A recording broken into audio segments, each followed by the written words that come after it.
Welcome to the first installment of Rabcast. I'm Rabbi Daniel Weiner. You can tell because I got the 10 Commandments behind me. Check out this very famous scene from Woody Allen's Annie Hall. Well,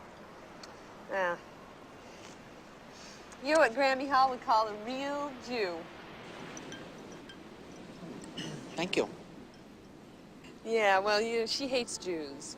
She thinks that they just make money, but let me tell you, I mean, she's the one, and is she ever, I'm telling you.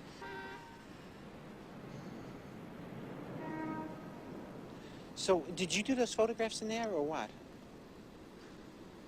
Yeah, I sort of dabble around, you know. They're wonderful. You know, they have a quality. Well, I would like to take a serious photography course.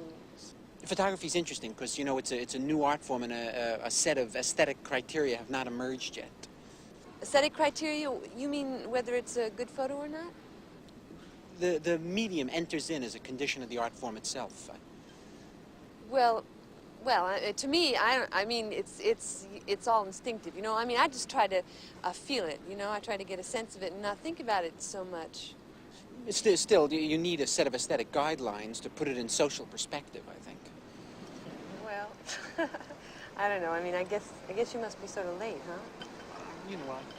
I've got to get there and begin whining soon, otherwise. Definitely a witty and funny take on the perils of communication, particularly between men and women on the Upper East Side of Manhattan circa 1979. But this week's Torah portion offers a more subtle look at the disconnect between individuals, between their perception and the intention of those messages that often plagues the human condition. There's an interesting verse which reads, when Joseph's brothers saw that their father was dead, they said, what if Joseph still bears a grudge against us and wants to kill us, wants to punish us for what we've done to him? Now, the rabbis weren't content to just have a typical ABC after-school special circa 1979 lesson about the dangers of grudges. They wanted to look at something a little more subtle, a little more interesting. They looked specifically at the word saw and understood in the parsing of this word two different impressions that human beings can have. They imagined in the Midrash, the rabbinic stories, that when Joseph and his brothers returned from the land of Canaan to bury their father Jacob, they passed the pit in which the brothers had thrown Jacob years earlier in an ultimate act of betrayal. And the brothers imagined when they passed the pit that Joseph looked at that pit and thought to himself, I'm going to get these guys. They thought Joseph's heart was filled with recrimination, when in fact something else was going on here. The brothers were projecting their own pettiness, their own negativity onto Joseph, and imagined if they were Joseph, they'd want revenge. The Midrash further teaches that when Joseph saw that pit, he had so evolved and transcended beyond the pettiness that was in his brother's heart, that he saw nothing but a symbol of his redemption, not only his personal redemption, and the fact that God had saved him from the fate that his brothers had intended for him, but also a redemption that encompassed the entire Jewish people. Remember that out of this episode in the life of Joseph and his family, we find what I like to call the domino theory of Jewish theology.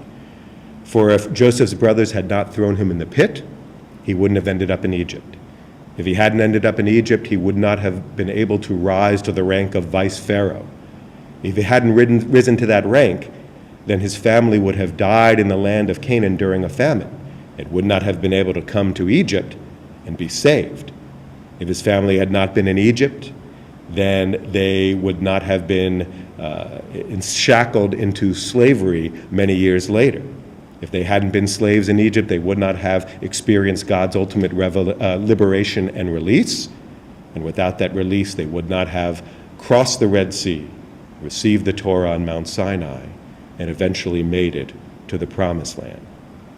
So in essence, even the terrible things that happened to Joseph because of his brothers' pettiness and hatred enabled something incredible to happen for Joseph and for the Jewish people as a whole.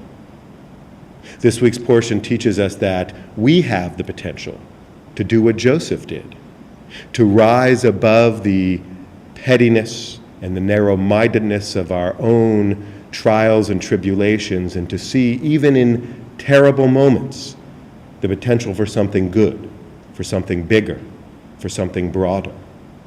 If we could just release ourselves from our obsessive grasp of prejudices and bigotry and stereotype, we could achieve and embrace something much larger. There's a great story from Eastern tradition which I think affirms the portion that we read this week and the lesson from that portion. The story goes that there were two Zen monks walking through the woods, and when they came upon a riverbank, they saw a woman sitting by the side of the river, incredibly vexed and worried and anxiety-ridden. And the monks asked her what the problem was. And the woman said, "I need to cross this river immediately. It's too large and I can't make it across. Can one of you please help me?" Now, both monks had taken vows not to touch, let alone look at a woman. But one of the monks took the woman on his back and crossed the river, while the other monk went off on his own and crossed the river at a different place. Afterwards, the monks continued on their journey, and the monk who had ignored the woman turned to the one who had carried the woman and said, "How could you have done that? We have taken our vows not to be in contact with women. How could you do something so horrific?" And the other monk turned and said, "I put that woman down 6 hours ago, and you're still carrying her." Lessons from the Torah, lessons from our Eastern tradition. Shabbat Shalom.